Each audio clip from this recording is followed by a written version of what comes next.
საშინაო სკოლის გაკვეთილებს წარმოგიდგენთ კომპანია Silknet.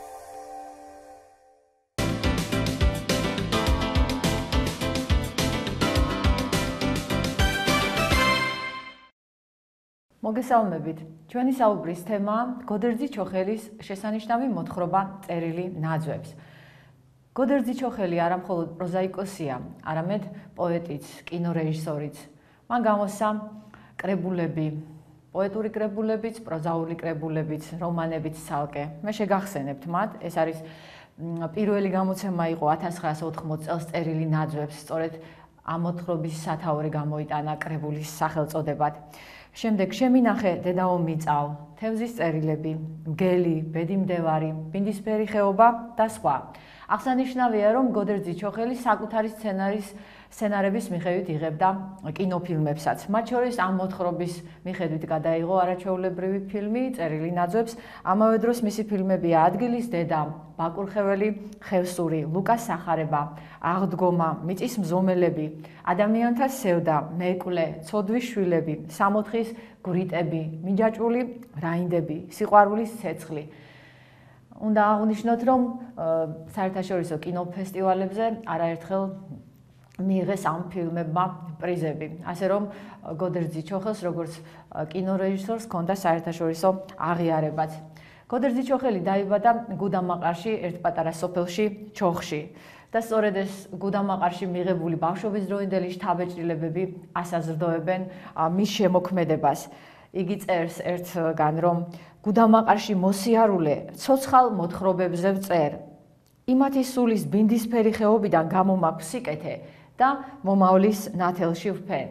მისთვის ყოველი ადამიანი იყო მოთხრობა. ოღონდ საჭირო იყო მხოლოდ გულის ყურით მოჰკიდებოდი ყოველ მათგანს და როგორც კი ყურადღებას მიაპყრობდით თითოეულს, შენ წინ გადაიშლებოდა უსაზღვრო სამყარო. ამიტომაც იყო, რომ გოდერძი ჩოხელს მოთხრობებში სწორედ წარმოჩენილი აქვს ადამიანების უდიდესი სიყვარული, ადამიანებისა და ბუნებისა. ის საკუთარ თავს ბუნების ნაწილად მიიჩნევდა და უნდოდა, რომ ადამიანებს ეს შეგრძნება არ დაეკარგათ, რადგან ამითი კარგავდნენ საოცარ სიხარულსაც და ამ სიხარულის შეგრძნებას კიდე იწვევდა ბუნებასთან სიახლოვე. ერთი სტროფი მინდა გაგახსენოთ მისი პოემიდან ბალახის ცხოვრება რომ ჰქვია. შეჩერდით ხალხო, ერთი წამით შეჩერდით მხოლოდ, გაესაუბრეთ ბალახს, მზე რა მიაპყარით, მოეფერეთ, რა მეუთხარით და იმასაც ყური დაუგდეთ. იქნებ რას გეტყვით, იქნებ თქვენს ნათქვამს გაიგონებს და რჩევას მოგცემთ. გულის ყური გაიმახვილეთ, გრძნობა დაძაბეთ, გევედრებით, ნუ ჩაულით გულგრილად ბალახს, სად გარბი ხართ, სად გეჩქარებათ, იქნებ სწორედ ბალახია თქვენი წამალი.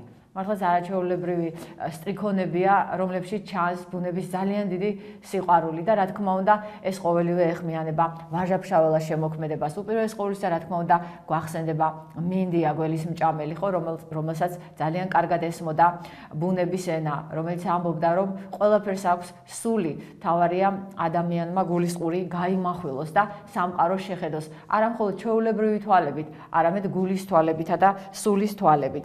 რეზო ინანიშვილი წერდა გოდერძი ჩოხელზე, რომ სურვილი მაქვს ხმამაღლა, ყვირილით ველაპარაკო ქვეყანას, ადრე თუ გვიან, მსოფლიოც დაინტერესდება ჩოხელით, სულ მეჩვენება, რომ ყველაზე იძიებს შურს მაგიური მთიელი. რა თქმა უნდა, რეზო ინანიშვილის შეფასება არის ძალიან მნიშვნელოვანი. ის გოდერძი ჩოხელს მიიჩნევდა იმ მწერლად, რომელიც ღირსი იყო, რომ საერთაშორისო აღიარება ჰქონოდა როგორც მწერალს. ამისთვის, რა თქმა უნდა, უპირველეს ყოვლისა საჭიროა, რომ ხშირად ითარგმნოს და ბევრი ნაწარმოები ითარგმნოს მისი. უნდა ითქვას, რომ არის თარგმნილი ცალკეული მოთხრობა, მაგრამ საჭირო არის, რომ უფრო მეტი საქმე გაკეთდეს ამ თვალსაზრისით. გოდერძი ჩოხელი არაერთ მოთხრობაში წარმოაჩენს ბუნებასთან ერთობის აუცილებლობას. ერთი ულამაზესი მოთხრობა აქვს, უფლის ჩიტა რომ ჰქვია და იქ წერს, გული მწყდება, რომ ადამიანები ბუნებას ვკაფავთ, თანდათან წqდებით ბუნების მადლს და დიდ ქალაქებში გამოკეტილებს, სულ უფრო და უფრო იშვიათად გვესმის უფლის ჩიტას გალობა, რომლის გარეშეც თანდათან ცივდება და უფერულდება გულში სიყვარული. სწორედ აი ამ დიდი სიყვარულის გაღვივებას, გაცოცხლებას ცდილობდა გოდერძი ჩოხელი თავისი მოთხრობებით და ასეა ამ მოთხრობაში წერილი ნაძვებს რომ დაარქვა. აქ არის უცნაური ამბავი, მოთხრობილი კაცი, რომელიც მონაწილეობდა ომში, აი ეს კაცი გამოირჩევა რაღაც უცნაურობით. მას მხარზე ამოუვა პაწაწინა ნაძვი და სწორედ მის გახარებას ცდილობს. საიდან გაჩნდა ეს ნაძვი? ჭრილობაში მას ჩაყრია ნაძვის მტვერი და სწორედ აქედან ამოიზარდა ეს ნაძვი. თავისთავად თვითონ აი ესეთი სახე არის ძალიან უჩვეულო. ამიტომაც დაებადა რეზო ინანიშვილს ასეთი განცდა, რომ ეს არის მაგიური, ესე იგი მაგიური მთიელი გოდერძი ჩოხელზე, იმიტომ რომ მის მოთხრობებში სხვანაირად არის წარმოჩენილი სამყარო, ბუნება, მართალია ის თემები ქართულ ლიტერატურაში კარგად არის დამუშავებული, რომელთაც გოდერძი ჩოხელიც ეხება, მაგრამ სულ სხვანაირად არის წარმოჩენილი და შთამბეჭდავად მართლაც როგორ შეიძლება დაგავიწყდეს კაცი, რომელსაც მხარზე ნაძვი აქვს ამოსული და რომელსაც შვილივით უვლის. მთელი მოთხრობა ისეა დაწერილი, რომ მკითხველს არ უფერულდება, ესე იგი მოლოდინის განცდა, მუდმივად არის დაძაბული და მუდმივად იმის ფიქრშია თუ რა მოუვა ამ პატარა ნაძვს, ან რა მოუვა ადამიანს, ან როგორ არის შესაძლებელი, რომ კაცმა და ნაძვმა ერთად იარსებონ. და გოდერძი ჩოხელის მთავარი სათქმელი სწორედ ეს არის, რომ შეიძლება რომ ერთად იარსებონ. რა თქმა უნდა, ეს ერთგვარი იგავი არის, იგაურად არის ყოველივე ეს გადმოცემული, მაგრამ მკითხველმა სწორედ ეს უნდა შეიგრძნოს, რომ ბუნება და ადამიანი არის განუყოფელი და ღვთისნება სწორედ ეს არის, რომ ადამიანმა და ბუნებამ ერთად ჰარმონიულად სიყვარულით იარსებონ. თორე ცალსაკე არსებობა ორივეს ვნებასა და ზიანს მოუტანს. მოთხრობა იწყება მთავარი პერსონაჟის მეგობრის ჯღუნას საშინელი სიზმრით. ესე იგი თითქოს მკითხველს გვამზადებს გოდერძის ჩოხელი რაღაც ცუდისთვის, რაღაც ისეთი უნდა მოხდეს. ეს ჯღუნა მიდის ბერის ოჯახში, ბერი არის სწორედ მთავარი პერსონაჟი, რომელსაც ნაძვი აქვს ამოსული მხარზე და იქ ეზოში ხვდება ყვავი. ყვავის ყრანტალი საერთოდ მომასწავლებელია რაღაცა ცუდის და სწორედ ამგვარადაც წარმოჩდება აქ ეს ყვავი და ჯღუნა ცდილობს რომ ყვავი დააფრთხოს. ბერის ეზოში შეკრებილი ხალხს სახეზე შეშფოთება აწერია და მალე გაირკვევა რომ მთავარი პერსონაჟი, აი ეს ბერი, სახელად ბერი, ცდილობს როგორმე გაიხაროს, ესე იგი მისმა ნაძვმა და მზად არის რომ თავიც კი შესწიროს ნაძვის გადარჩენას. ირგვლივ მყოფნი, მათ შორის ექიმიც, მას უბეჯითებენ, რომ აუცილებლად გაიკეთოს ნემსები.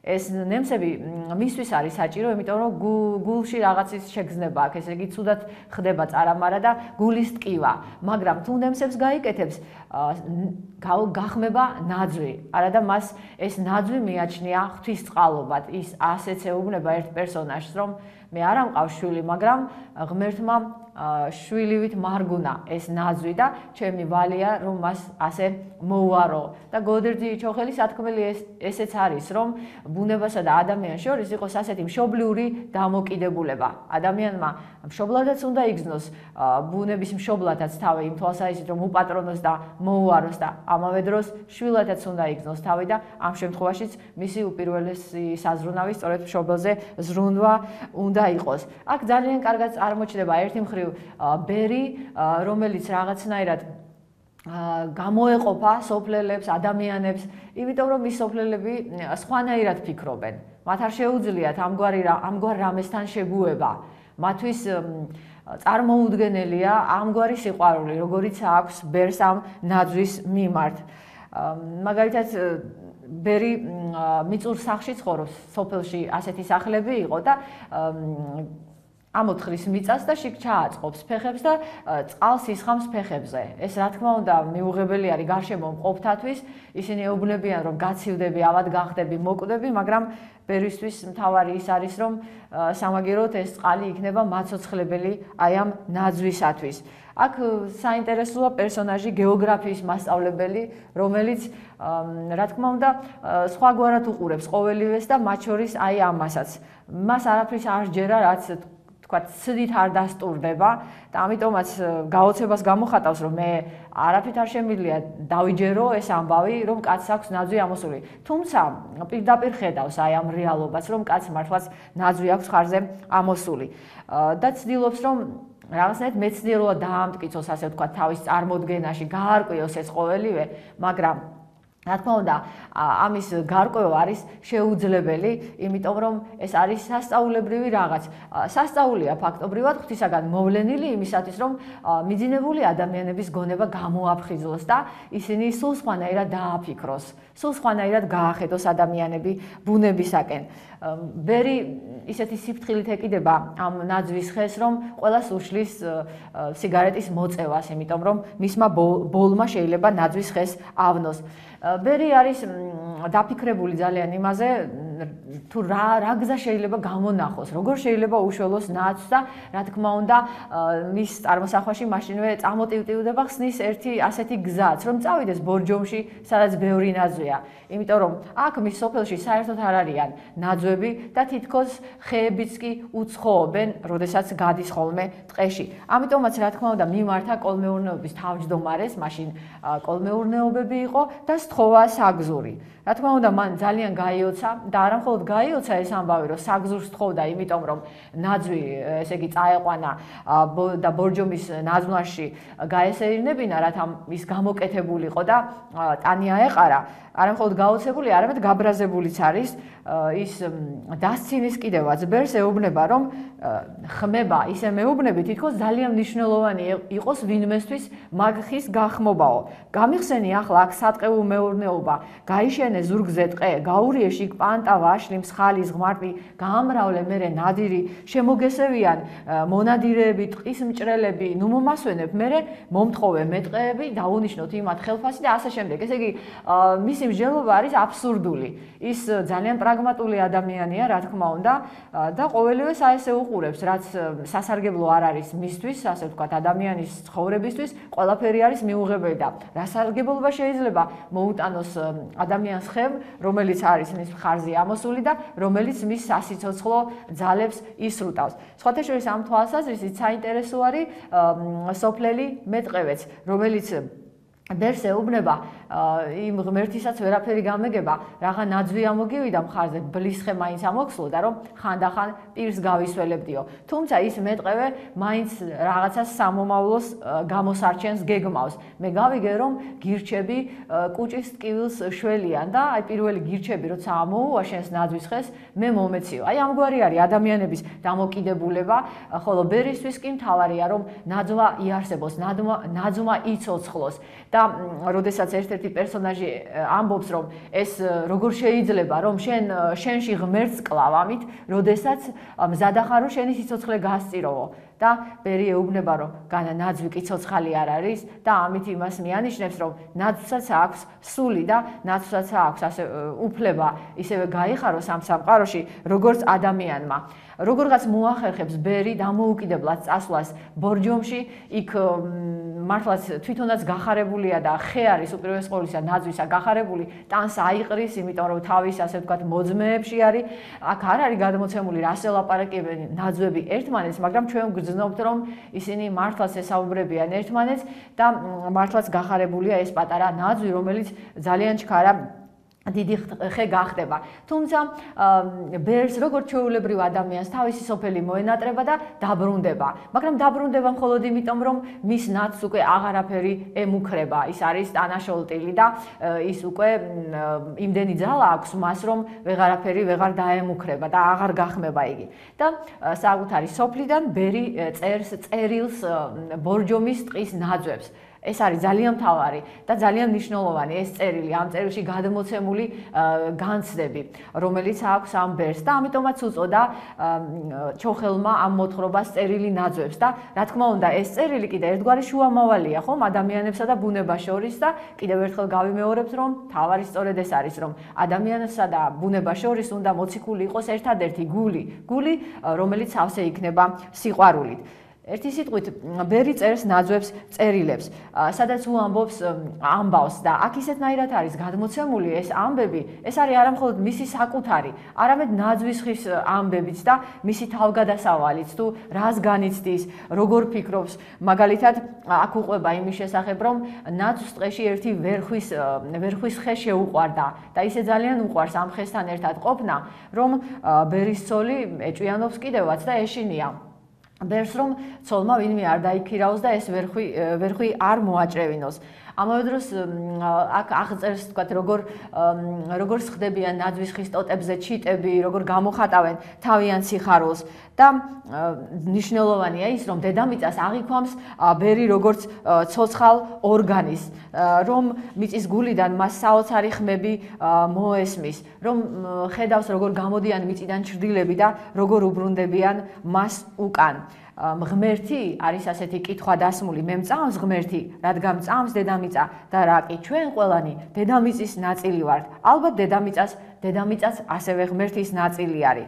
ის ხედავს სიზმრებს და ამ სიზმრებში ცხადდება სამყაროს კანონზომიერება, რომ ყველაფერი არის ერთმანეთზე დამოკიდებული, რომ დედამიწა არის ერთი დიდი ცოცხალი სხეული და რომ ეს მდინარეები არის ესე იგი სისხლძარღვები ამ დედამიწისა, რომ ეს ტყეები არის ფილტვები დედამიწისა და რომ დედამიწის სიცოცხლისათვის ყოველივეს მნიშვნელობა აქვს და როდესაც აი ამას ვკითხულობთ, რა თქმა უნდა, სულ სხვანაირი მზერა გვეხსნება, აი სულის თვალი თითქოს გვეხილება და ჩვენს გვიჩდება განცდა, რომ დედამიწას მართლაც ასე უნდა შევხედოთ, ჩვენს ასე ვთქვათ მწვანე სახლს, რომელსაც ჭირდება მოფრთხილება, რომ არ დაიღუპოს ასე ვთქვათ ამ უსასრულო სივრცეში სამყარო, რომ ქვია.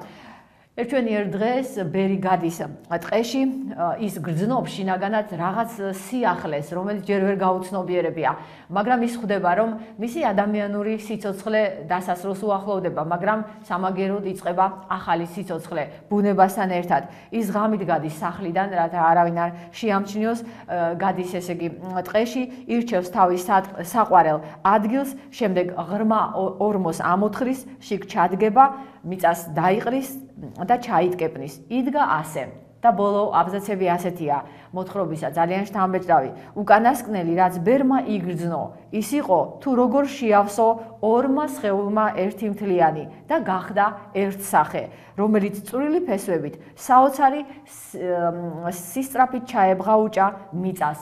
ხოლო პირველი, რაც ნაძვმა იგრძნო, ეს მზის ამოსვლა იყო. მზე, რა თქმა უნდა, ღვთის სახეა და ის რომ ნაძვმა დაინახა მზე და იგრძნო მისი მასოცხლებელი თბილი სხივები, ეს იმას ნიშნავს, რომ თითქოს ღვთისაგან დაილოცა ბერის სული და ღვთისაგან დაილოცა ეს ნაძვი. აი ამგვარად მთავრდება ეს მოთხრობა, რაც მკითხველს უჩენს იმის რწმენას, რომ არასოდეს არ დაიღუპება ადამიანი, რადგან მას შეუძლია ასეთი დიდი სიყვარული და არასოდეს არ დაიღუპება, რა თქმა უნდა, დედამიწა, იმიტომ რომ ადამიანს შეუძლია, რომ მსხვერპლად შეეწიროს ბუნებას და აი ეს მსხვერპლშეწირვა უნდა იყოს, ასე ვთქვათ, ორმხრივი, რათა გადარჩეს სიცოცხლე, რათა სამყარო იყოს ისეთი მშვენიერი, როგორც ღმერთმა შექმნა, როგორც რუსთველი ამბობს, ჩვენ კაცთა მოქცა ქვეყანა გვაქვს უთვალავი ფერითა. აი სწორედ ამ უთვალავფერიანი სამყაროს არსებობისთვის საჭიროა ისეთი დიდი სიყვარული, როგორიც გამოავლინა ბერმა ამ პატარა ნაძვის მიმართ. გმადლობთ ყურადღებისათვის.